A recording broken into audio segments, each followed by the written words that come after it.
From the Metropolitano Stadium in Madrid all the way to the New Balance Arena in Bergamo, then Paris, the Prince in Paris. It was a show of goals in the first leg of the Champions League round of 16. Welcome to the Midweek Show. Thanks truly for always being there. My name is Kindo and this called Rival TV. Quickly, let's begin with Galatasaray versus Liverpool. It ended 1-0 advantage Galatasaray. It was indeed a show of what happened in the first time these two teams met in Istanbul.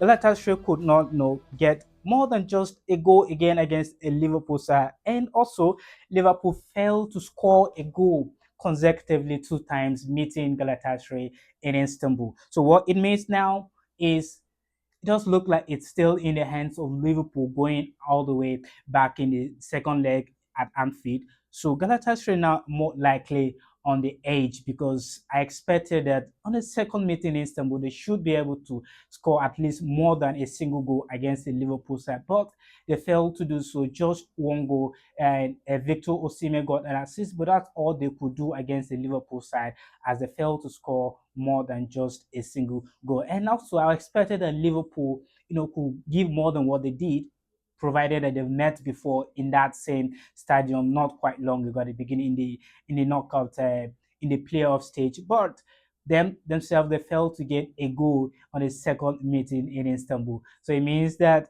just one goal that's separating the two sides now going into the second leg at Anfield.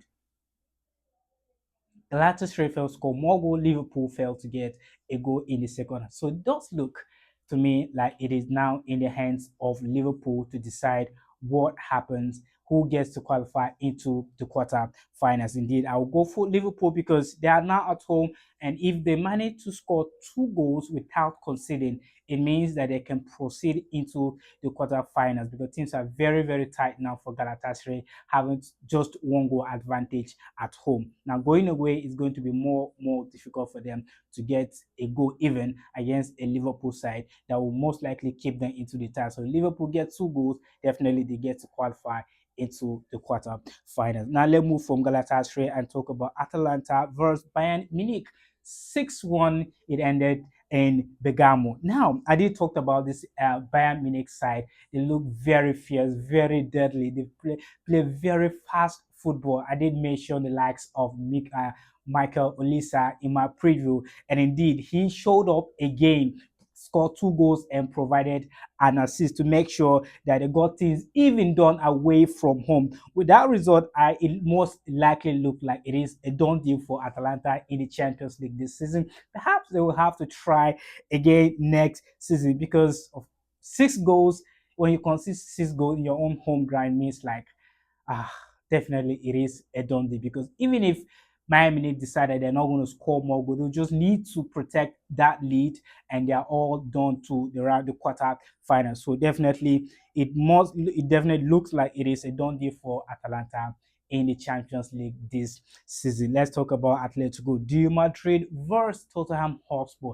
Again, Tottenham were shambolic in that encounter. They conceded five goals, now makes it like six losses back to back to back. But like Tottenham have never had a very bad season like this season they're having right now with six losses back to back to back. But that's unlike a Tottenham Hotspur team to have lost six games back to back to back. So they conceded five goals against a Simeone side in Metropolitano Stadium in Madrid. Now, when you concede five goals against Diego Simeone side, what it means is in the returning leg, definitely he's going to tidy things up. We know the kind of football that Simeone plays. If he wants to defend, definitely it will be very difficult for you to get a goal against him. So for them to have gone away and considered five goals, they managed to score two, now leaving them with a three-goal deficit. But when you have to play against a Simeone side, I could have said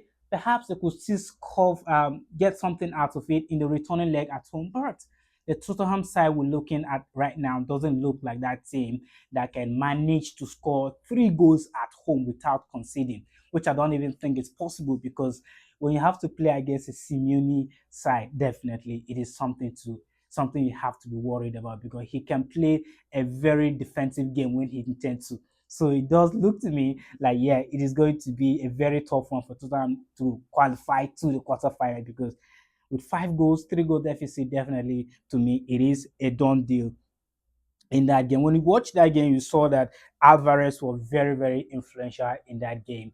He scored 2 goals and assists. At the end of the game, the coach did come up to say that, of course, Alvarez is a class player. He did expect that he's going to perhaps stay with them for as long as possible. There's been speculations about him exiting the shows of Atletico de Madrid, but at the end of the game, the coach came up to me. I just think it is no it's mind games where coach play get play with your intelligence to tell you, okay, you are valued, we like your work here, and a lot of those things. So he came out to say Alvarez is a class player. He likes his way he plays football and all of that, and he does expect that Alvarez could stay as long as possible with them. So maybe Alvarez will consider and stay and perhaps become an Atletico de Madrid legend, or maybe he could be exiting at the end of the season. Now let's move on from Atletico de Madrid and talk about Newcastle versus Barcelona. It was not quite a show that I expected because Barca played in that stadium, the St. James Park Stadium, early or in the beginning of this Champions League current campaign. They got 2 goals, 2 goals to one, and then the first time they met in that stadium. So I expected that it was still going to produce more. The encounter was going to produce more goals, but things did look very, very tough for Barcelona.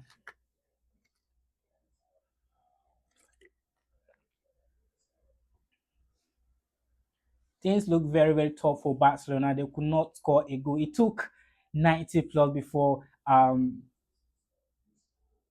Lamine Yamal could, get a penalty to secure Barcelona a draw at St. James Park. But what it means in that encounter, going back to Camp Nou, is that things are definitely in the control of Barcelona. Newcastle did have some chances, of course. They had opportunities that they failed to take. I would say they failed to convert as many opportunities as they had in that game. Now it looks very, very difficult for them to go all the way to Spain in Camp Nou and get a result against a Barcelona team that is very, very, very, very. You have to play against the likes of Rafinha, uh, Lamine Yamal, and the likes of them. So it's going to be a difficult deal for Newcastle now, who I expect them to score more goals because they had these chances. Barcelona were flat in that game, but Newcastle failed to convert their chances. Now they have to worry about facing Barcelona at their home ground in Camp Nou, which looks like a very, very big deal for them. Now let's talk about Leverkusen versus Arsenal. Just like the Newcastle Barcelona game, it was just the same thing that happened in that Leverkusen versus Arsenal game. Two teams look very, very tight for the Gunners, which I predicted that they may go away and they were going to go away and get to win any clean sheet, but they even conceded first. They conceded a goal before Kai Havertz, who returned to Leverkusen, got converted a penalty to put Arsenal square in that game, ended 1-1. Now Arsenal have to take it back home in England to see if they can turn things around, of course, for themselves and qualify into the quarterfinal. To me, I think it is still in their hands because a 1-1 draw looks like things are square for them. So they have to do the last time Leverkusen visit the Emirates, they ended the result was 4 goals to one advantage Arsenal. So it might just be a repetition of what happened, but who knows? Leverkusen may decide to turn things around. However, I still think Arsenal are favourite to qualify into the quarterfinals. Now, Bodø Glimt versus Sporting. Before this game, I did say it was going to be a draw. I previewed that game and I say it to be a draw game, two goal, two draw. Yeah, that was my prediction. But again and again and again, Bodø Glimt dropped a masterclass performance against Sporting, just like they did against the likes of Inter Milan and the rest of them. Now they got 3 goals against the Sporting side.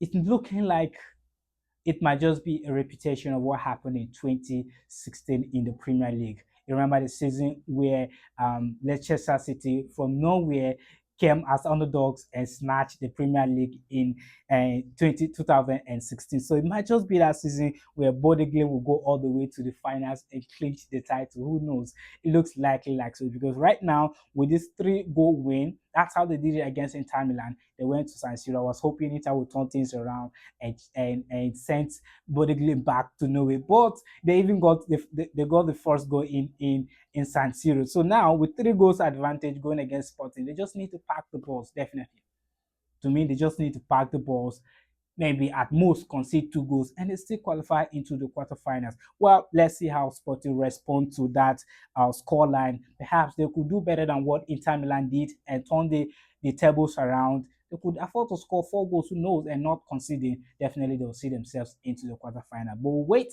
till next week to see how Sporting will respond to Bodø. Perhaps they will give a better fight and score 4 goals, then qualify into the quarterfinals. Now let's talk PSG versus Chelsea. To me, this was the most entertaining game of the night, the PSG versus Chelsea game. Chelsea went there with that expectation that they could replicate what they did against PSG in the Club World Cup, but things didn't happen that way because very, very fast PSG got the goal in the 9th minute through Bakola before Chelsea got an equalizer. Then PSG went ahead again. Chelsea now got an equalizer again through and Enzo Fernandez. So it looked like it was very, very tough and tight game until the coach decided to introduce Kvaratskhelia. The guy came in the 62nd minute and turned the party around, made it his own show. He provided an assist as soon as he got in the 74th minute, got a goal in the 86th minute, then rounded things up in the 94th minute to make sure that Chelsea went back to England with nothing. They considered 5 goals and managed to score 2. So now they're now on 3-goal deficit going back to England. I should have said Chelsea still have a chance to turn things around. But when a big team as PSG score 5 goals and on a 3 goals advantage, you expect them to just at most play a defensive game and get things square.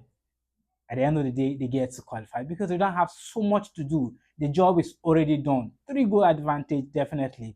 I think Chelsea are the one who are on the edge now because even though they are playing the returning leg at home, to score 3 goals against the PSG side without conceding look almost impossible.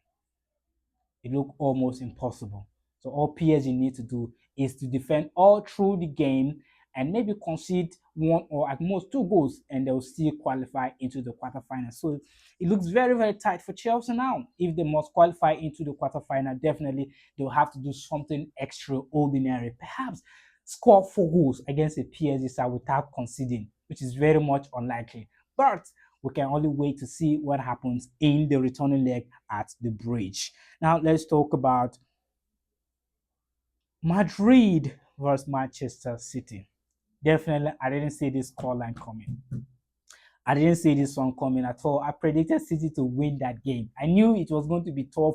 A Madrid side is not a team you can talk aside. You can just push them aside in the Champions League. They could be doing very badly in the league, but when it comes to Champions League, they always know how to make things happen for themselves, and that's exactly what they did in that game against Manchester City. Guardiola definitely didn't know what hit him. It wasn't what he expected going against the Madrid side that is facing lots of injury crisis with Mbappe out, Bellingham out, and Rodrigo also out.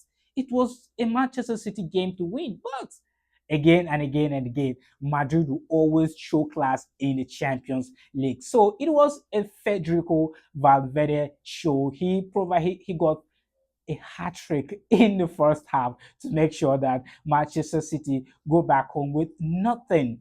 It was supposed to be 4 goals even because Vinicius Junior missed a penalty in the second half to have put Madrid in a better, even though I still feel with 3 goals advantage, they are still in a better way, in a better end going to Etihad for the returning leg. So all they still need to do for them to qualify into the quarterfinals If they can't score more goals, they just need to defend their 3-goal lead and they are good to go to see themselves into the quarterfinal. But I'm sure Pep Guardiola will want to put a fight against a Madrid side, because if there is a team that can possibly turn a 3-goal deficit to their own favor, it is a Manchester City team under Pep Guardiola. But again and again, if there is a team in a Champions League that can protect that 3-goal lead, it's also a Madrid team. So let's just leave things the way it is and see how it ends. It pans out at the end of the day in the returning leg next